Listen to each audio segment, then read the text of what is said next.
Hello, everyone. Good afternoon. My name is Jenny Cole, and I am the Director of Collections Access here at the Filson Historical Society.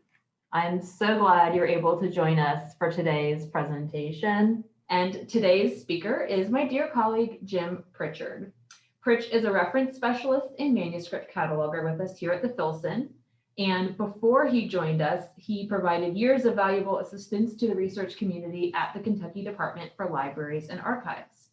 Pritch received his bachelor's and master's degrees in history from Wright State University, and he is the author of Embattled Capital, Frankfort, Kentucky in the Civil War.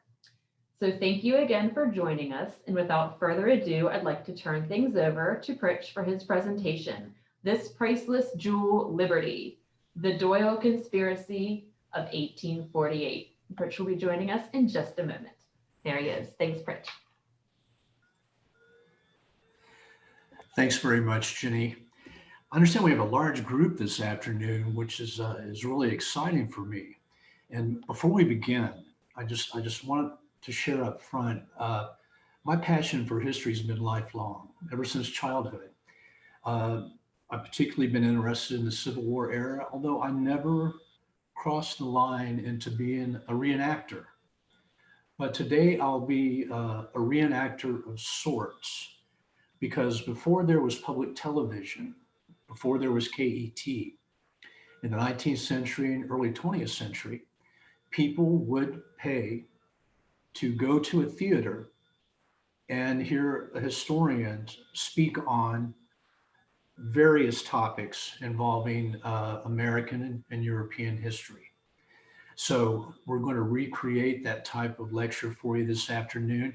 And I hope by the time I'm done, that you'll agree with me that this story is so compelling and unfortunately so little known in Kentucky history that it doesn't need a lot of frills. Now, 1848 was a pivotal year in the history of the young nation. The United States had emerged victorious in its war with Mexico, had acquired a vast amount of new territory, including the modern day state of California, and gold was discovered in California this very same year.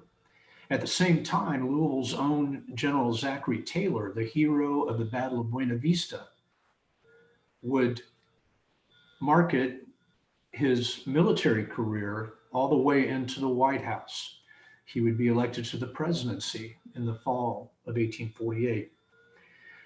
The temperance movement was active. The women's rights movement was active. There was a major conference, maybe perhaps the first major conference of women's rights in New York in 1848. There was also the Pearl Affair, because the debate over slavery continued to wax hot.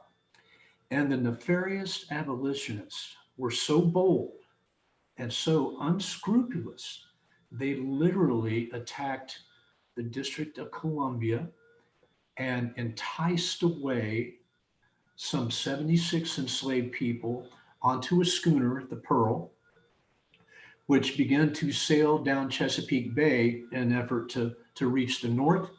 The vessel was overtaken, the captain was arrested, tried, and sent to the penitentiary. Now in Kentucky, as elsewhere in the border South, the fugitive slave problem, again, we're talking from the aspect or the viewpoint rather of the slave power, as Northern abolitionists would have called it, had been present from the beginning. The Ohio River had always been the boundary line between enslavement and freedom. African Americans on the frontier would flee to join Native American tribes or the British at their military posts in Detroit and later in Canada. But in 1848, one night, a mass escape attempt took place in the heart of Kentucky, in Lexington, the night of August the 5th, 1848, a Saturday. 42, and I'm quoting the Lexington Press, of the finest slaves in the city were enticed away by a, quote, white abolitionist by the name of Edward James Doyle. They were owned or held in bondage, I should say, by the city's leading citizens. And they immediately pooled their resources and offered a $5,000 reward for their capture. And so all through the night, the fugitives, who were formed in columns of two, issued pistols by Mr. Doyle, marched through the bluegrass countryside in a northeasterly direction, passing through Harrison County, the Cynthiana area, making their way to Bracken County, and their goal would have been Mason County. Of course, across the river from Maysville was a hotbed of Underground Railroad activity. By the afternoon of the 7th, with little rest, no food, little water, some of the 42 fugitives began to fall by the wayside. Some became so fatigued and hungry that they made their way to the nearest farmhouse and surrendered themselves. And they gave away the position of the remaining fugitives with Doyle. So a posse was soon formed, and they set out in pursuit of the fugitives, overtaking them on the evening of August the 7th. There was actually one enslaver who was with the posse, John Wilmot of Lexington. And to their surprise, when they overtook the fugitives opened up a heavy fire, and there was a brief gun battle in which the posse was driven off. As a matter of fact, one member, Charles Fowler, who was a veteran of the Mexican War, who had fought with the Kentucky unit at the Battle of Buena Vista, was gravely wounded. The posse falls back.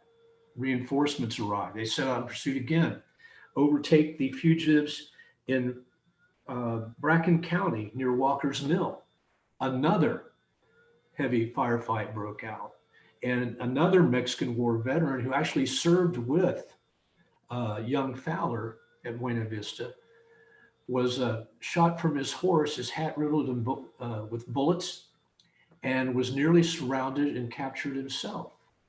Wilmot later said that they fought well and they fired often, and that one of them was actually heard to shout "charge" in the second fight. And they actually came out of their hiding place, their places of concealment, and fought against their pursuers in the open road. The time was running out. Now, it's interesting to note that the governor had not called out the militia, but with a $5,000 reward involved, he really didn't have to. So hundreds of men were scouring the entire area in the vicinity of present-day Bracken County, just south of the Ohio River. And by the morning of August the 8th, virtually every fugitive had been recaptured except one who was killed in the skirmishes I just described to you. Doyle was taken to the Brookville jail, and then things became too hot for him and was taken to Cynthiana, where he was nearly lynched a second time. And so he was conveyed to Lexington, arraigned on August the 17th. 2 days later, on the night of August 19th, he attempted to tunnel out of his cell, but was caught.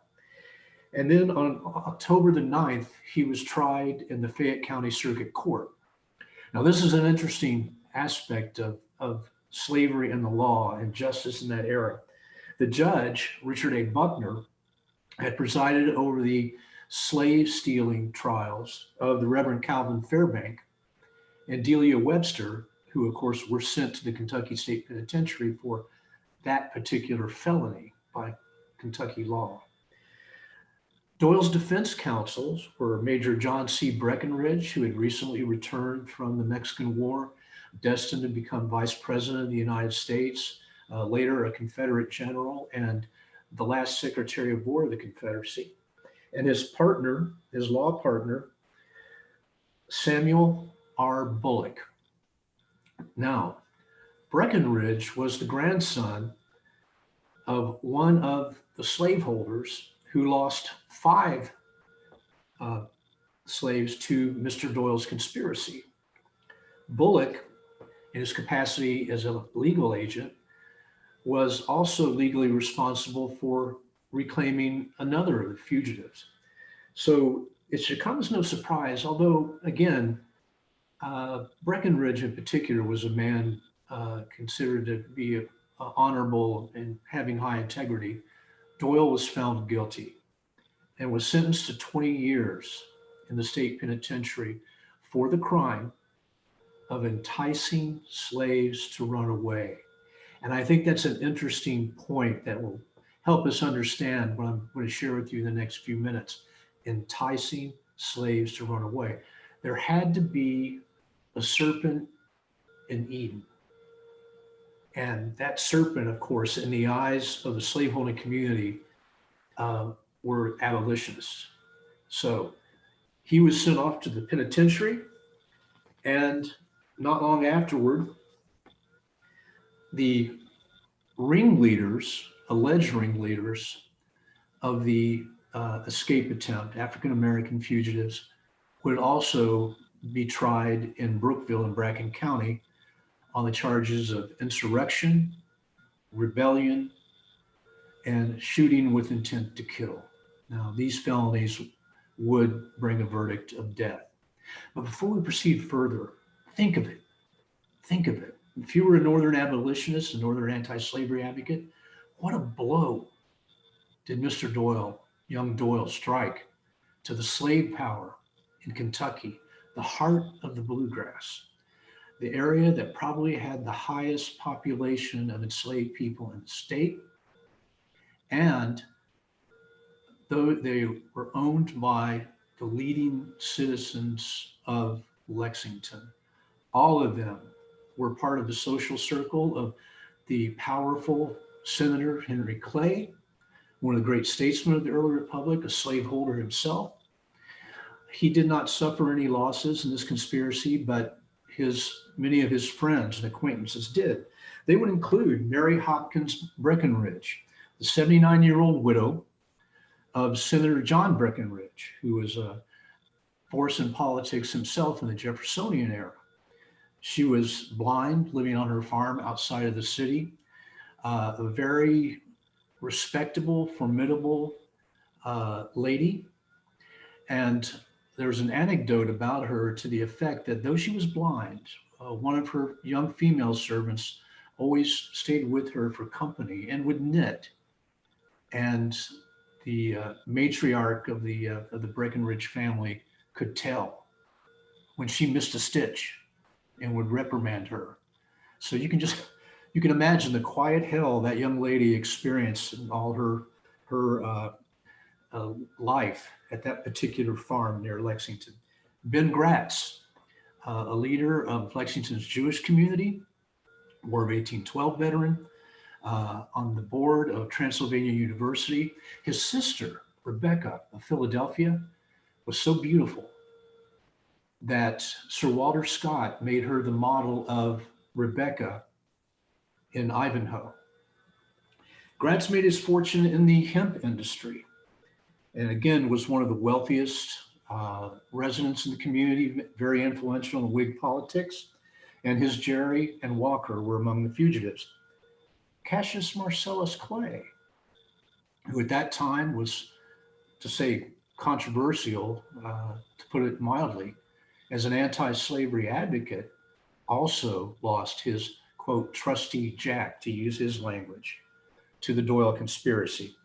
Miss Sidney Edmonston, who is connected to the family of James Morrison, one of the most influential citizens of early Lexington, also lost one of her servants.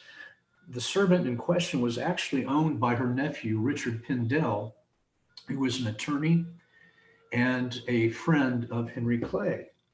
Dr. Samuel Anan, member of the medical faculty, Transylvania, was also one of Doyle's victims. Matthew T. Scott with the Northern Bank of Kentucky was yet another. So who was this abolitionist hero that struck such a major blow against the slave power? And I should add that since this time, that is basically how he's been depicted. Well, Edward James Doyle, again, who was 22 in 1848, was an Irish immigrant. He first appears in Zanesville, Ohio, in 1844, where he worked as a hotel waiter. He attempted to enter the Dominican Priory of St. Joseph there, was rejected. So he moved on to Springfield, Kentucky shortly thereafter. He was accepted into the Priory of St. Rose, Dominican Priory of St. Rose. And almost immediately, the prior, Father Nicholas Dominic Young, had trouble with him. He didn't get along well with the other students there. And he had a tendency to stray from the truth quite often. So he was dismissed. Makes his way to Bardstown to St. Thomas Seminary. Dismissed again for virtually the same reasons. So now he makes his way to Danville. Appears before the board of Centre College and identifies himself as one who has abandoned the errors of the Catholic faith, wanted to be a good Presbyterian, and asked to be enrolled as a student at Centre College. What a coup. What a coup. Because at this time, there was a Cold War, if you will, between Catholics and Protestants in the nation. There was a lot of rising hostility against Catholic immigrants. And so the president of Centre, Reverend John C. Young, snapped up Mr. Doyle. He was given lodgings behind the home of one of the board members, and he began taking classes until the night of March 29th, 1846, when someone, Doyle claimed, crept up to his window while he was studying at his desk and fired a pistol shot at him. Well, the family in which he was staying dashed out to investigate the matter. They found footprints outside a raised window to his rooms, and the footprints led off into a nearby orchard. Doyle claimed that this was a Catholic plot. I mean, it had to be the Jesuits, you know, and that he was in danger, mortal danger, because he had renounced the Catholic faith, particularly so since he claimed to be the nephew of a prominent Irish bishop, Doyle. So he was whisked out of Centre, given a job, a task as a coal porter, and began to distribute anti-Catholic tracts. But then his conduct deviates from this point. And so in winter, of 1847, he was arrested in Frankfort for stealing the money of a fellow lodger. He was indicted in the Franklin County Circuit Court, but was acquitted in, in the spring of 1848. I should have taken my allergy meds this morning.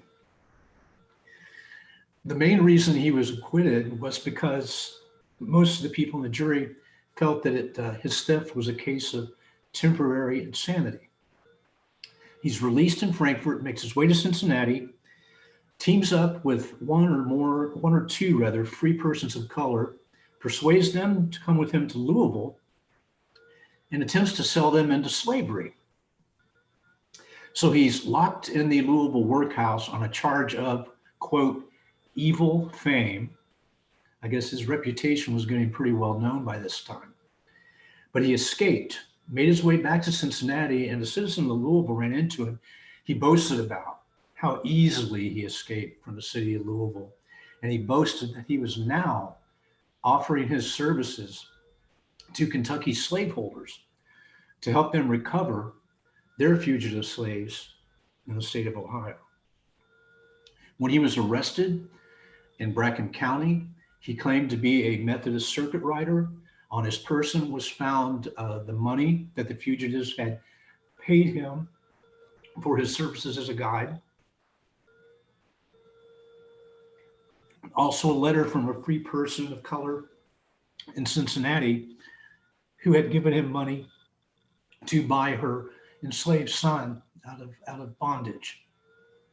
So my impression excuse me, is that young Mr. Doyle, a lone immigrant trying to keep from starving in America, a new land, was willing to play both sides of any controversy if it lined his pockets.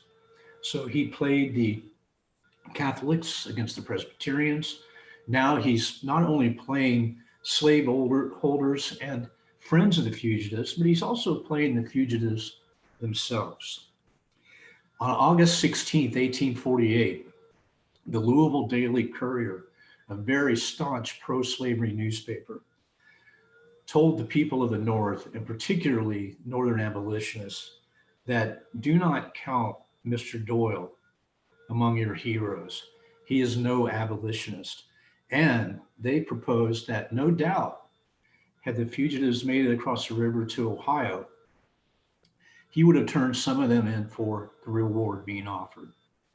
So this particular turn of events changes his story, but it also places the so-called ringleaders in the spotlight, the Brookville Seven. Again, they were indicted on August 28th for insurrection, rebellion, and shooting with intent to kill. But almost immediately afterward, petitions began to flood into the office of Governor William Owsley from primarily the wealthy, well-to-do Lexington slaveholders. Ben Gratz was among the first to petition Governor Owsley. He blamed everything solely on Doyle. His two servants had been enticed and deluded, and that if the governor would pardon them, he would certainly sell them down the river. And so Jerry and Walker were pardoned even before the trial convened. On September the 2nd, three of the fugitives, Harry Slaughter, Shadrach, and Presley Coleman, were convicted of insurrection and sentenced to be hanged in Brookville on October the 28th. Cassius Clay's Jack was among those acquitted of the first charge, but he and others still faced trial for shooting with intent to kill. On September 5th, Clay petitioned Owsley, and I quote, "I have raised him and know him to be eminently pacific. He was with me in Mexico." Clay served in the same Kentucky cavalry unit as young Fowler and Duncan that were in the posse. He had every means of escape, but did not. I believe he was enticed away without thought or knowledge of the liabilities in which he incurred by being with armed men. I think justice will be served with the hanging of the four, actually three, now condemned. And so the efforts of Clay and others would bear fruit. And so Jack, Bill Griffin, Jasper, and Anderson were pardoned on September 19th. So now we have the Brookville Three. Now, to one Kentucky historian, the flood of petitions merely reflected that the slaveholders were solely concerned about the monetary value of their human property. But by Kentucky law, any enslaved person who is executed by the state, their full value would be remitted from the state treasury to their slaveholder.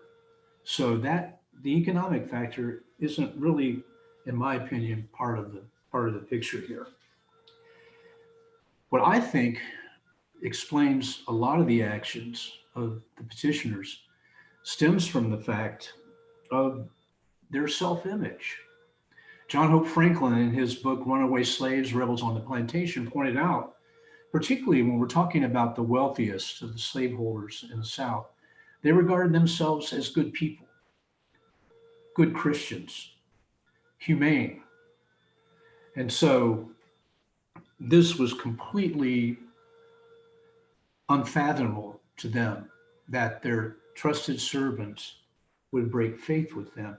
Plus, by petitioning the governor and arranging for pardon, they are back in complete control of their property, and they're also saving face. Again, slaveholders judged each other. When Cassius Clay's Jack was confined, former Governor Thomas Metcalf crowed in a public letter, "My Negroes never run away from me." And let me take a moment just to explain Cassius Clay's situation.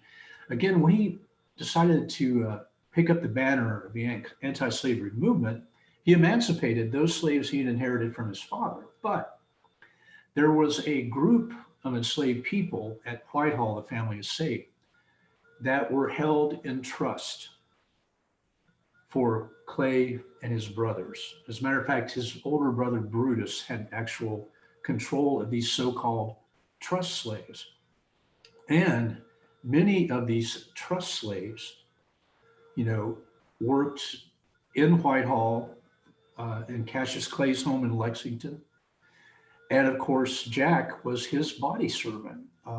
Southern officers, when they marched off to war, Mexico, fighting Indians on the frontier afterwards, War of 1812, they took their body servants with them. And so that was Jack's, position and, Clay's life at that time. His nurse had attempted, Clay thought, to poison his son, and then later to Clay succeeded. So even though she was tried and acquitted in the Fayette Circuit Court in around 1844, Clay sold her sister, and mother away because he felt they were a threat to his family. So even though he didn't technically own slaves, he still had enslaved people, serving as cooks, nurses for his children, and again, that's his personal servant. And probably no one really than this anti-slavery advocate had more trouble with his human property than Cassius Marcellus Clay. Another factor would be that in this era, Kentucky was considered to exhibit, I'm trying to think of the right word here, a milder form of slavery. And I've actually seen this quoted in Frederick Douglass's anti-slavery newspaper, the North Star, without being challenged. Cassius Clay himself published that he believed that Kentucky enslavers were far more humane than those of the lower South. So we get back to the image, to the self-image factor here. We probably more than most slaveholders in the South are the most humane, the most kind to the members of our Black families. So it can't be a problem with the institution of slavery. It can't be the problem with we as slaveholders. It has to be the abolitionists who entice members of our Black family, as they would refer to it, to run away. There's one other element, though, that should be included. Several of the petitions did express concern and a sense of humanity. And it was a common theme throughout several of these. I have known him since he was born. I raised him from birth. He always seemed happy with his lot. He has never been whipped. I don't understand what happened here, except that no doubt Doyle is the real culprit in this affair. Harry Slaughter is probably one of the best case studies as far as the Doyle affair is concerned, because he actually gave a newspaper interview in 1897, some 50 years after his escape attempt. And essentially, he had been born near Lexington on the farm of John C. Graves, who after his death bequeathed him to his son Benjamin. Benjamin opened a hatting business in Lexington, and Harry Slaughter was so trusted by Benjamin that he was permitted to travel alone with large sums of money on business trips to northern Kentucky, the Free State of Indiana, Virginia, North Carolina, in Tennessee. And it was only after Graves' business failed that he sold him to Richard Pendel, who, as I stated earlier, loaned him to his aunt, Miss Sidney Edmonston. Henry Clay Pendel petitioned Governor Owsley. His brother Richard was in Missouri, and he said he testified to Harry's fine character. He pointed out that he was in charge of thousands of dollars worth of valuable silver in his aunt's home, but he did not take a spoon. He also pointed out that, again, getting back to how slaveholders judged each other, that his aunt, Miss Sidney, did not know how to manage Negroes. All of her servants were impudent to her, and she would not put them in their place, except Harry Slaughter. In an 1890 interview that I alluded to in the Lexington Herald, Slaughter recalled, "I had a good home. Miss Sidney treated me as well as she did her own nephews, but there was something missing. I wanted to be free." He was in love with a free woman of color. He wanted to marry her, but he wanted to marry her as a free man. So this gives an idea of the mask that Harry Slaughter wore every day of his life, masking, pretending to be the faithful servant, pretending that he had no idea of escape or a flight to freedom. So again, all of these petitions are flooding in. And of course, this was an election year in Kentucky. Governor Owsley went out of office on September the 6th.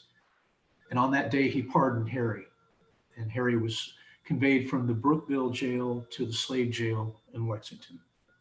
So now we have two remaining fugitives who are facing death on the gallows, Shadrach and Presley Coleman.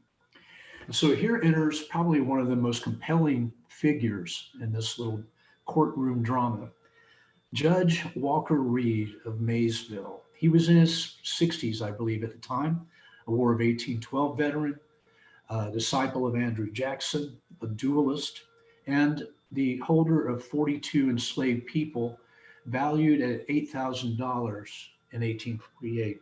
His circuit covered the Ohio River region of Kentucky from modern-day Ashland to Covington, across from Cincinnati. This was not his first fugitive slave case by any means. He regarded the anti-slavery rhetoric of Northern abolitionists as, quote, mere twaddle. And when he had the Reverend John G. Fee before his bench in his court in Northern Kentucky, Fee, again, a far more radical, probably the most radical anti-slavery champion that Kentucky ever produced. He would lecture Mr. Fee, and he would particularly ask for the Bible. And he would remind Mr. Fee, who was a minister, that slavery was sanctioned by the Bible. Did not Moses tell his people to bind or enslave the heathen about them? What about the Apostle Paul's letter to Philemon? And I apologize to any biblical scholars out there if I'm mispronouncing that name. You know, the gist of the letter was, if you want to enter God's house, slaves, be faithful and obey your masters. Masters, be kind and humane to your slaves. Little wonder that Eric Foner has pointed out that for many former slaves in the years of freedom after the Civil War, the years of their bondage was referred to as Paul's time. So this was Reed's stance, and he was a staunch defender of the institution of slavery. In his first letters to Governor Owsley, he expressed his conviction that he was going to make an example of the black ringleaders. "We are losing our slaves," he warned.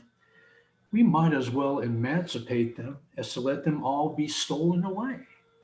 On September 12th, he wrote to Owsley's successor, Governor John J. Crittenden, again stating his views that an example should be made of the ringleader. This was ringleaders, excuse me. Now this was on September 12th. That night, Walker Reed can't sleep. He tosses and turns all night. And at dawn the next morning, he picks up his pen, dawn of September 13th, and sends off a second appeal, a letter to Governor Crittenden. I could not sleep after writing last night about the slaves. I thought of rebellion and treason, yet with death staring me in the face, I should say with their death staring me in the face, I could not rest for thinking what a century might bring forth and exchanging places. In other words, you're exchanging places with the prisoners. We know their object was to get away and become free contrary to the law. They have no rights. They are property. And yet they are men. And when I think of what history may say, I almost wish this trial had never come before me. In his final appeal to Crittenden on October 9th, he wrote, "There is something in the name of the crime itself which will make a part of history in time to come that I cannot get over. We know very well that all the gang of 42 wanted was liberty. They armed and resolved to resist masters and the laws in search of this priceless jewel, liberty." So here we see sort of a classic example in American jurisprudence of the struggle between the head and the heart. And scholars of slavery and the law have pointed out that many Southern judges were deeply influenced by their conscience, Enlightenment values, Republican, small r, ideals, and Judeo-Christian ethics. And I think that Walker Reed is definitely an example of some of those Southern jurists. Now, he was also impressed by the dignity and bearing of Harry, Shad, and Presley, the way they comported themselves before the bench and in the courtroom. Shad and Presley made a very eloquent plea before the bench, after their sentence death was passed down. He was also told that before Harry and Shad surrendered to the posse, they had asked permission to fire their flintlock pistols into the ground before they surrendered them to their captors. Now, I wonder if this was something that maybe the defense counsel had cooked up, because Harry recalled in 1897 that he knocked down every white man who laid a hand on him among that posse. And he only surrendered, again, this was a big Kentuckian, he was 6'2". He only surrendered to a white gentleman that he referred to as the major, who rode up, drew his pistol on the members of the posse, and said he would shoot the next man that laid a hand on Harry, and then escorted him safely to jail. So we may never know the actual circumstances of Harry's surrender. Something else that influenced Judge Reed was no doubt the affairs in Europe at that time. This was an age of revolution with nationalist movements and revolts against the established church and the crowned heads of Europe, and Ireland was not left out of this. And I can't help but wonder whether the defense counsel, the Reverend John C. McClung of Maysville, might have been able to reach Judge Reed by citing the Queen versus Smith O'Brien, which was a recent trial in Dublin. Smith O'Brien was one of the leaders of the rising of, Robert Emmett, I misspoke. Of the rising of 48, he was found guilty and banished to Tasmania. Reed informed the governor that this particular argument didn't influence him, but he could not help but feel, as he looked upon the dignified bearing and the brave heads being held high, that the fugitives were cut from the same mold of cloth as Robert Emmett of the Rising of 48, and Smith O'Brien, who was part of an earlier riser who was captured by the British and hanged in 1803. McClellan was an able attorney, and by Kentucky law, slaveholders had to provide legal counsel for the people they held in bondage charged with a capital crime. He was a historian. He was also a nephew of Chief Justice John Marshall. So again, very able attorney. Something else that was going on outside the courtroom were the efforts of Madison C. Johnson, Ben Graves, Harry's former owner, other members of the Pendle family who were working the crowd, trying to build sympathy for the three accused prisoners. And there are petitions signed by hundreds of people, men and women. They were able to persuade practically the entire jury to sign petitions. There was a really interesting set of signatures that are bracketed under the heading, "We who they shot at," members of the posse signed petitions for their pardon. One in particular from a citizen in Brookville said, "We want no blood shed here." And so these efforts succeeded. And this completely upends the traditional accounts that have been published since the 1940s, which stated, and it's an honest assumption, that the Brookville Three were all executed as an example to others held in bondage at the time. So, at the conclusion of the trial, Harry Slaughter finds himself in the slave jail in Lexington. He is informed by William Pullum, who's one of the leading slave traders in Lexington, that he has a prospective buyer, and he wants to examine his teeth and his shins and limbs to just make sure he was sound enough to fetch a good price. And the big Kentuckian knocked him flat. Word got to Ben Graves. He came rushing to the jail. He persuaded to Pullum to release Slaughter in the custody of Miss Sidney. Miss Sidney and Harry, as he later recalled, had a heart-to-heart talk. And incredible as it sounds, it was something like, "Why, Harry, if I only knew, why didn't you tell me that you wanted to be free?" And so the Graves family, others, loaned him enough money to purchase his freedom from Richard Pendle. And he paid the amount in full within a matter of a few years. He spent the rest of his days in Lexington as a laborer, married his sweetheart, raised a family, and he would die there in 1906. But this is only a thin, bright light where this matter is concerned.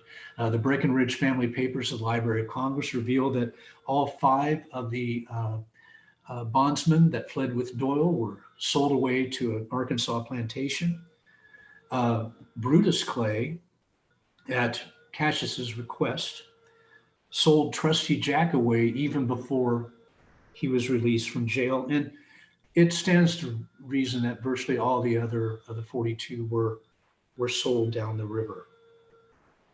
As for Doyle, he eventually died of typhoid fever in his cell in Frankfort in 1863, largely a forgotten man. The Doyle affair was overshadowed by the Pearl incident in many ways, but it did make national news. And one editor in particular took note, Frederick Douglass, the editor of the anti-slavery paper, the North Star. He says, and I paraphrase, "This was not the work of white leadership." He says, "This escape attempt was led by black men." He said they were brave fellows.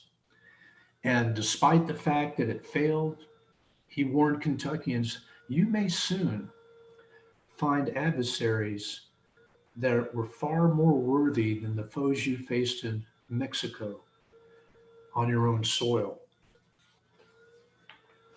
It could well be stated that the shots fired by these rebel slaves on that August night in 1848 were like the distant thunder of a coming storm that would sweep across the land in 1861. Thank you very much for spending your time with me today.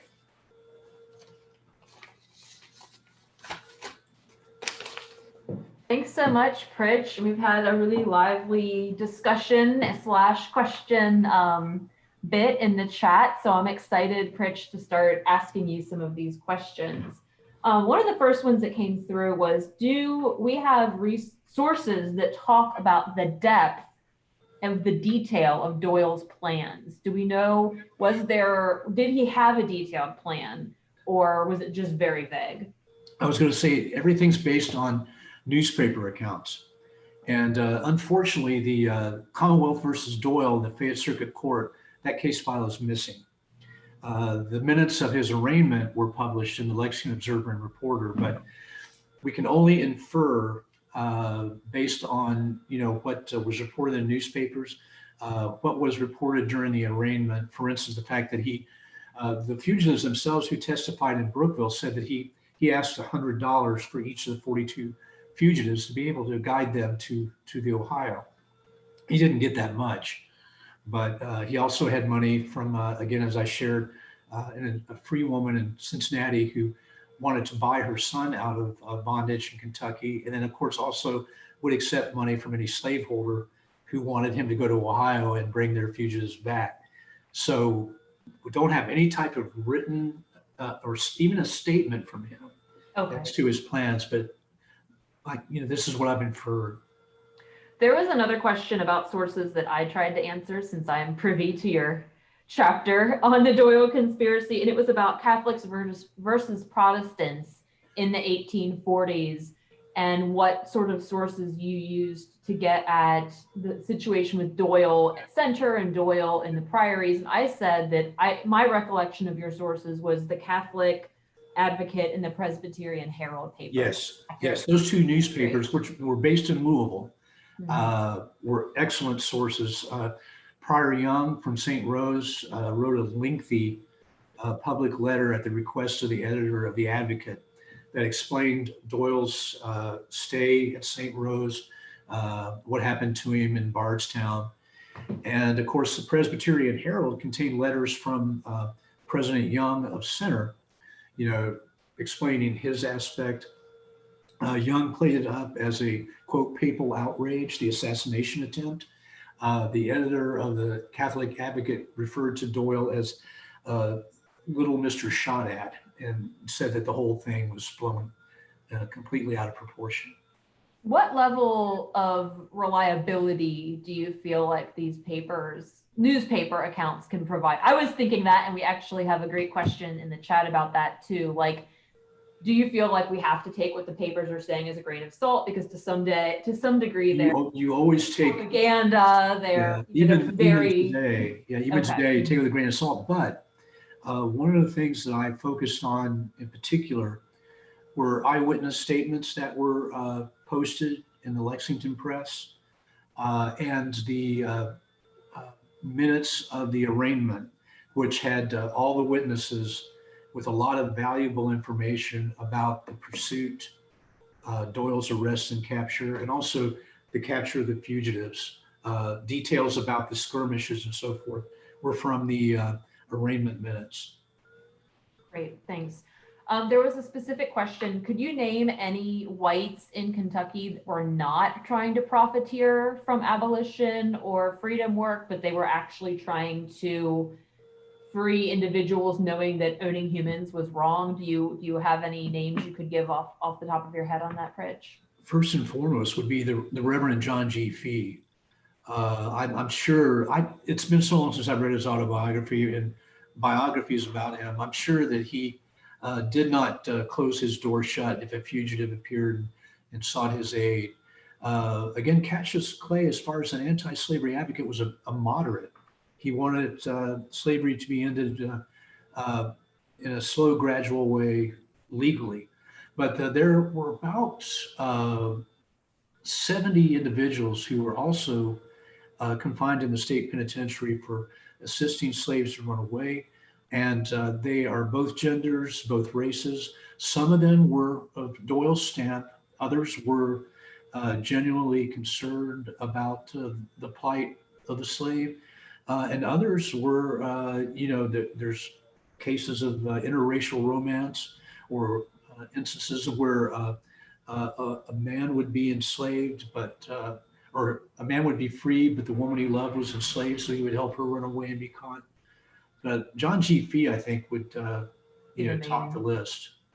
What about in terms of people who are petitioning the governor for Doyle and for the captured enslaved people outside of Cassius Marcellus Clay, who we have as asterisks next to as an abolitionist?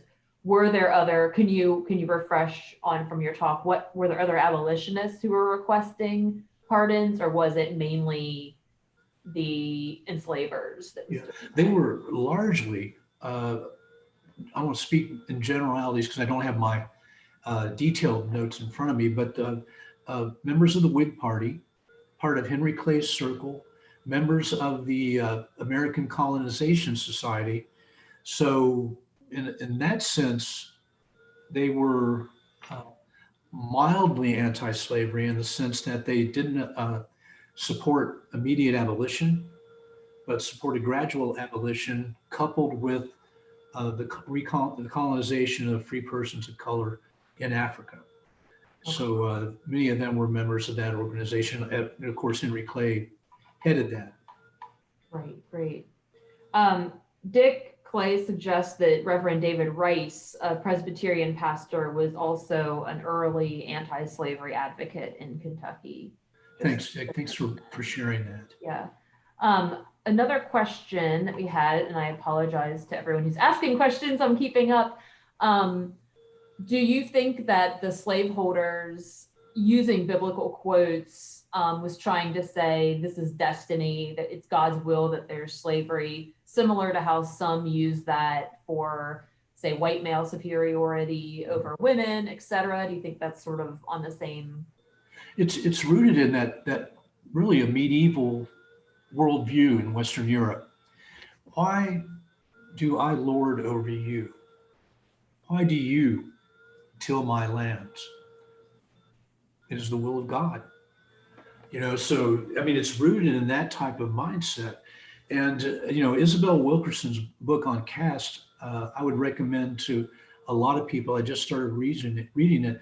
And this is what I think many of us in the 21st century will have difficulty grasping, is just how much, not just American society, but Western society, European, so forth, we're in the grasp, we're in the thrall of this idea of caste. There are people who by their nature are born to bleed or rule. And then there are people who are born to serve. Of course, now the Bible was, worked both ways, both anti-slavery and pro-slavery, but to give the devil their due, you will not find anything in the New Testament that condemns slavery. There's nothing in any of the parables of Jesus. And again, the Apostle Paul's letter to Philemon was really like the one item that was utilized. So, and another thing I think is important to add is that it's not until the Enlightenment in the 18th century that people begin to regard slavery as evil, as an institution that is evil. And so you don't have the abolition of slavery by Great Britain until the 1830s, not by France until the 1840s, and Russia doesn't free its serfs until 1861.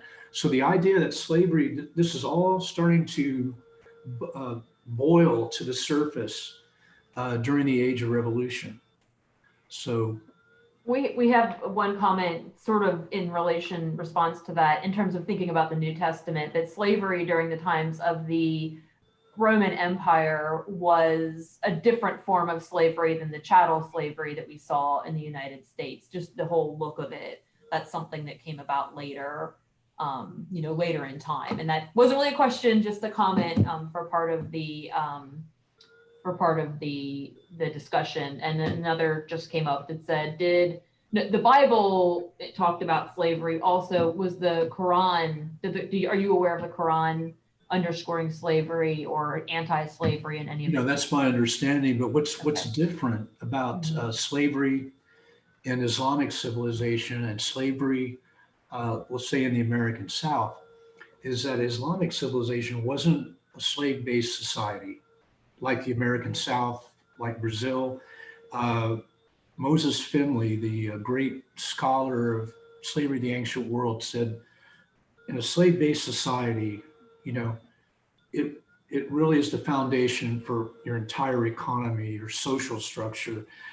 Ben Gratz has a hemp factory that manufactures rope to bind cotton bales. Poor white farmers in Appalachia are driving hogs to market in Virginia and South Carolina every fall to feed enslaved peoples. And so it's that type of thing. And Islam, it's more of a luxury, more, and of course, as in both Christianity and Islam, it was seen as a civilizing tool, Okay.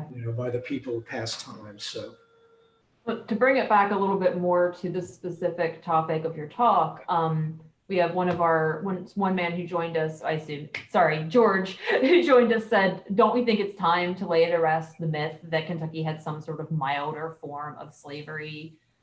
Isn't that just a myth that the Lost Cause and the Jim Crow rewriting has brought to us? That maybe it's time to just stop and say slavery is slavery, period. I'm going to reserve comment on that, only in the sense that it's an aspect of slavery that I've just started to explore. And what struck me, well, I was watching CNN, and Cornell Belcher, who's an African-American head of the Harvard Institute of Politics, once made a comment that, he said, blacks and whites could live together in the South in peace, love, and harmony as long as whites had all the power. And so what struck me about the interaction between the wealthy slaveholders and their petitions was that there wasn't any, there was nothing that was really callous, and really Cassius Clay's letter was the most callous of all. I think that we need to take a second look again as to how they enslavers saw themselves. And I think Van Jones on CNN also said during their Lincoln documentary is that, Americans, everything has to be either a hero or villain, or black or white, if you'll pardon the expression. And I think there are strong shades of gray, because essentially it's important to humanize the past, and again try to understand how people in the past thought and felt, what their convictions were, no matter how monstrous they might seem to us today.